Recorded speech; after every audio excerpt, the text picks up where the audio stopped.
Good morning, beavers. Good morning, monkeys. This is going to be our last diagraph for this week. Is the sound sh. It's S H. Makes the sound sh. We're going to be reading a story. Its title is Shaun the Shrew. This is a shrew. It's a kind of animal. It's similar to a mole. Remember when we did our Christmas show for your moms and dads one snowy night and the mole was creaking under the floor and he scared everybody away? A shrew is like a mole. It's a kind of animal. Let's see this shrew. What will he have? Shaun the shrew has a fish. Lucky shrew.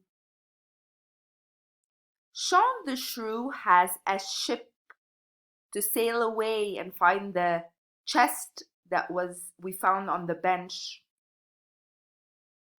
Shaun the shrew has a bush.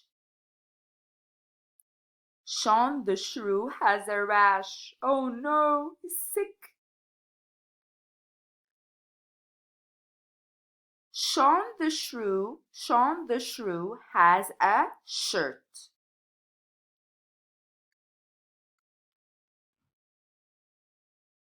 Shaun the shrew has a shell. Maybe there's a crab hiding under the shell.